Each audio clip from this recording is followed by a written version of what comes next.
बैठका झाल्या, मनोज पाटलांनी त्या बाबतीमध्ये आंदोलन केलं, त्यांची मुख्यमंत्र्यांची चर्चा झाली.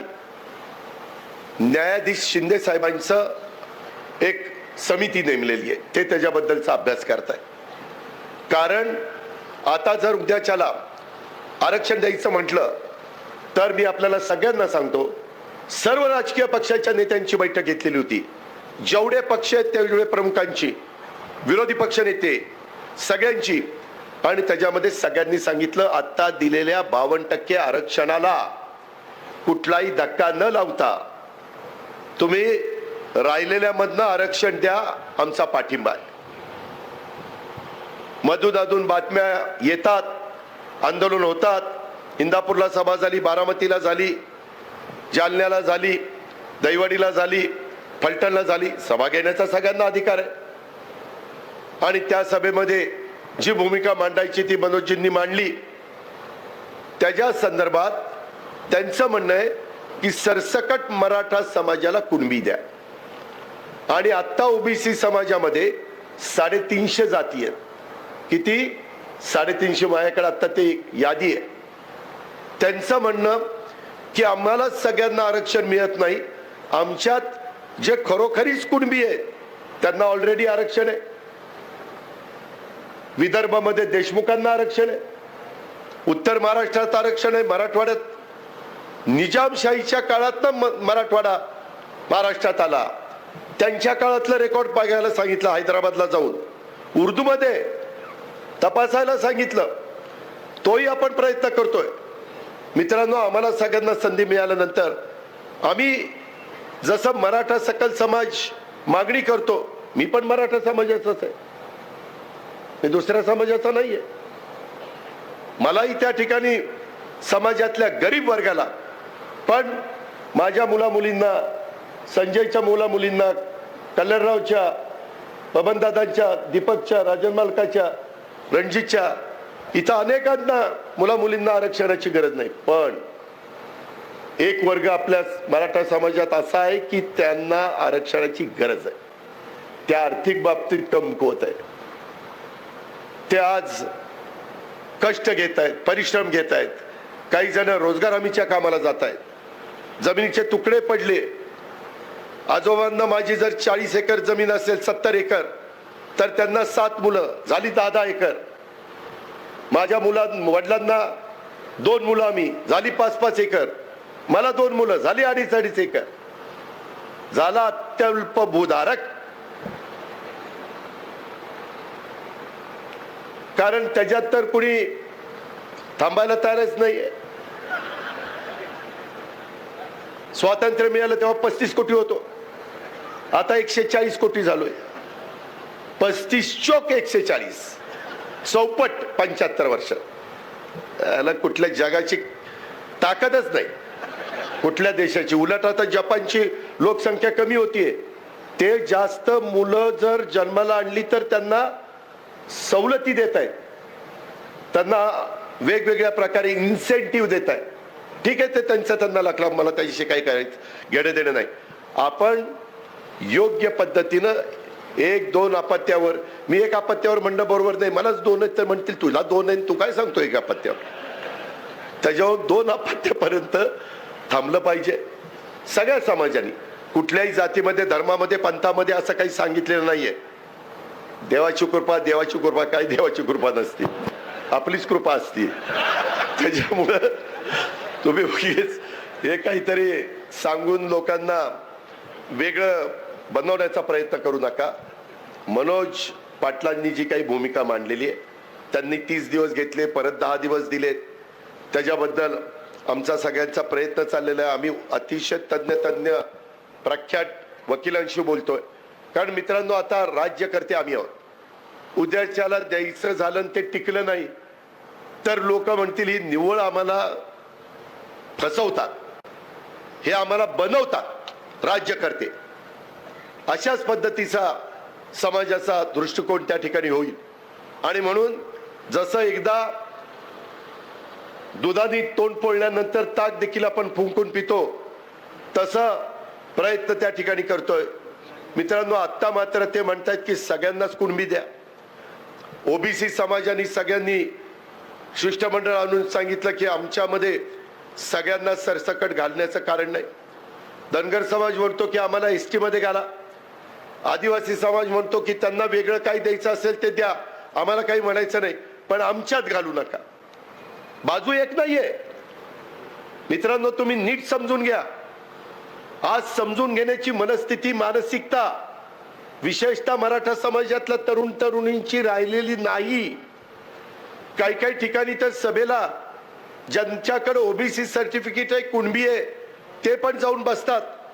आम्हाला ज्यावेळेस कळलं त्यांना विचारलं तुम्ही का गेला होता? नाही, सगळेच जातात म्हणून आम्ही पण गेलो होतो. अरे म्हटलं तुम्हाला तर आहे ना ओबीसीचं सर्टिफिकेट, तुम्हाला आरक्षण आहेच, जे कुणबी आहेत ते. अशा पद्धतीनं आताची परिस्थिती आहे. त्या परिस्थितीमध्ये कुणालाही नावमेद करण्याचं आमचं कारण नाही. मगाशी बबनदादांनी सांगितलं तसं सोशल मीडियामध्ये दचा मा केला जातो, काही पण आमच्याबद्दल पसरवलं जातं. आम्ही देखील वेगवेगळ्या समाजाच्या आरक्षणाच्या बाजूचेच आहोत, मग मराठा असेल, धनगर असेल. पण आमची भूमिका ही आहे की आता दिलेल्या आरक्षणाला धक्का न लागता, कारण तेवढा 52% पुन्हा समाज बिथरल ना, तोही नाराज होईल ना, म्हणून त्यांच्या 52%ला आणि 10% इकॉनॉमी विकर सेक्शनला, त्याच्यात पण मराठा समाजाला संधी मिळते. मी ती आकडेवारी काढायला सांगितली की बाबा ते आरक्षण 10% मिळाल्यापासून जी नोकर भरती झाली, जे वेगवेगळ्या ठिकाणी संधी मिळाली, ती कुणाला किती किती टक्के मिळाली त्याची पण आपण माहिती देणार आहोत. पण हे 52 10 62 ते सोडून हायकोर्टात, सुप्रीम कोर्टामध्ये दिलेलं आरक्षण टिकावं आणि सगळ्यांनी समाधानाने राहावं, गुण्या गोविंदांनी राहावं, जातीपातीमध्ये सलोखा राहावा, त्याच्यामध्ये कुठेही दरी पडू नये, अशा प्रकारची भूमिका मित्रांनो आमची सगळ्यांची त्या बाबतीमध्ये आहे. आम्ही सकारात्मक आहोत. राष्ट्रवादी काँग्रेस पार्टी सकारात्मक आहे. उलट मध्ये तर आम्ही मागणी केलेली आहे, जसं बिहारमध्ये नितीश कुमारांनी जात वाईज जनगणना केली. माझंही म्हणणं एकदा जात वाईज जनगणना होऊच द्या. नक्की महाराष्ट्रात किती मागासवर्गीय आहेत, किती आदिवासी आहेत, किती ओबीसी मध्ये आहेत, किती भटक्यांच्या मध्ये आहेत, किती अल्पसंख्याकांमध्ये आहेत, किती ओपन मध्ये आहेत, हे आपल्याला कळलं पाहिजे. कारण साधारण त्या वर्गाच्या संख्येच्या प्रमाणामध्ये आपण निधी देण्याचा प्रयत्न करत असतो. अर्थमंत्री म्हणून मीच कितीतरी अर्थसंकल्प सादर केलेले आहेत आणि त्यामुळं जात न्याय खरं 2011च्या नंतर 2021ला जनगणना व्हायला पाहिजे होती, परंतु दुर्दैवाने ती त्या ठिकाणी होऊ शकली नाही. आणि जसं मी बिहारची माहिती मागवली, एकनाथराव शिंदेंनी मागवली, देवेंद्रजींनी मागवली की त्यांनी कशी जनगणना केली, त्याला काही 1000 कोटी रुपये खर्च होतील, झाले तरी चालतील, पण एकदा स्पष्ट चित्र समाजाच्या समोर त्या ठिकाणी आलं पाहिजे.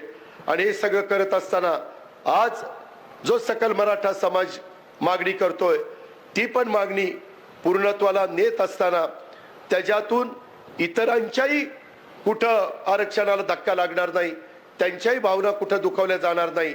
आणि असणाऱ्या 38% राहिलेल्या 38% त्यामध्ये सुप्रीम कोर्टात, हायकोर्टात टिकेल अशा पद्धतीचं आरक्षण देण्याच्या बद्दल न्यायाधीश शिंदे साहेबांच्या नेतृत्वाखाली ती समिती बसवलेली आहे. आणि तशा पद्धतीचं काम सुरू झालेलं आहे. ही पण बाब आपण सगळ्यांनी या निमित्तानं लक्षामध्ये ठेवावी.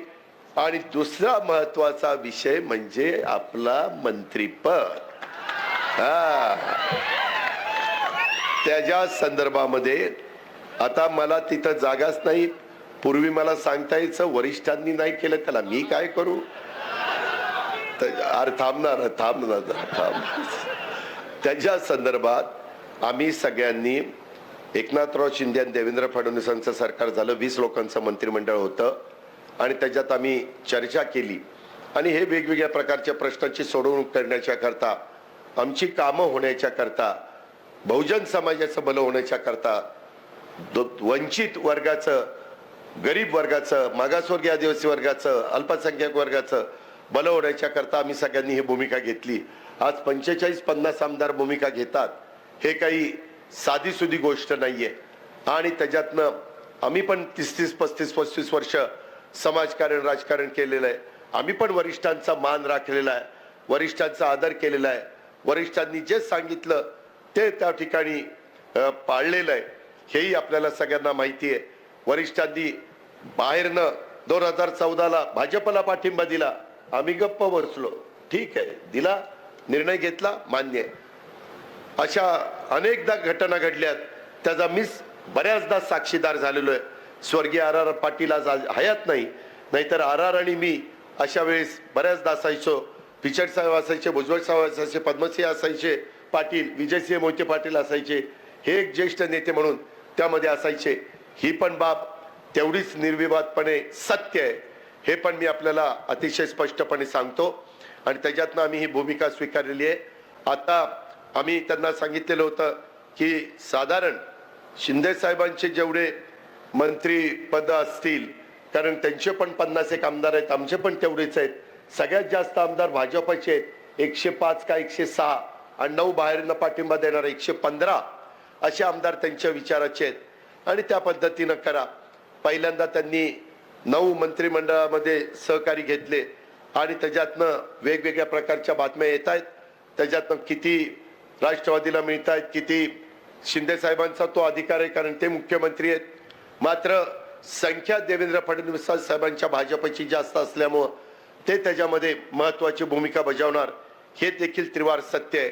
आणि आम्ही त्यांना विचारतोय, मध्ये पितृपंधरवडा चाललेला होता, आता पितृपंधरवडा झालाय, नवरात्र झाली, उद्या दसरा आहे, दिवाळी आली, जो काही निर्णय त्याच्यामध्ये, कारण 3 पक्षाचं सरकार आहे, त्यांच्याही वरिष्ठ मोदी साहेब पंतप्रधान आणि अमित शाह साहेब गृहमंत्री अशा पद्धतीनं त्या वरिष्ठांच्या सल्लामसलत करूनच हे निर्णय होत असतात आणि त्याच्यातून राष्ट्रवादी काँग्रेस पक्षाला ज्या काही जागा मिळतील त्याच्यामध्ये व्यवस्थितपणे मी, भुजबळ साहेब, प्रफुल्ल पटेल, सुनील तटकरे, हसन मुश्रीफ, आम्ही सगळेजण मिळून तुम्हाला नाराज करणार नाही एवढाच शब्द मी या निमित्तानं आपल्या सर्व सहकाऱ्यांना देतो।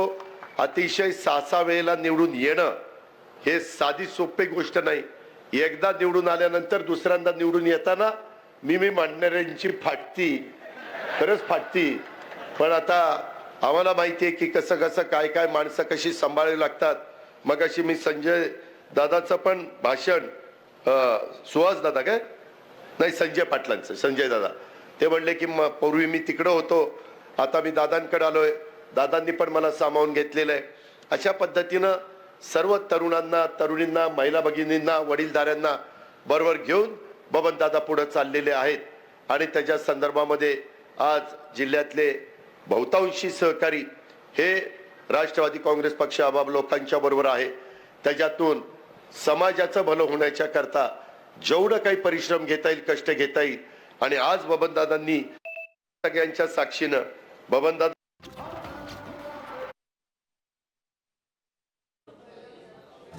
आपण बघतोय माढामध्ये अजित पवार यांची सभा सुरू आहे आणि मराठा समाजाला आरक्षण देण्याची आमची भूमिका आहे असं देखील अजित पवार म्हटलेले आहेत।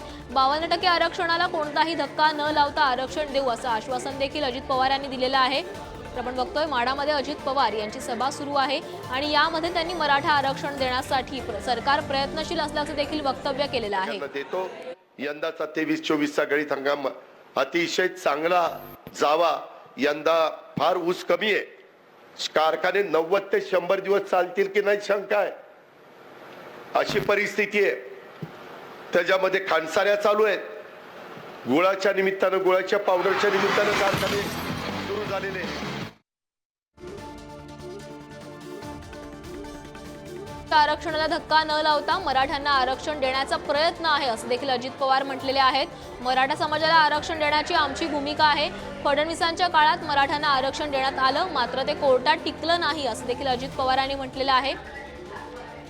तर आपण बघतोय मराठा आरक्षणाबाबत अजित पवार यांनी हे वक्तव्य केलेलं आहे. सरकार हे मराठा समाजाला आरक्षण देण्यासाठी सकारात्मक आहे असं देखील अजित पवार म्हटलेले आहेत.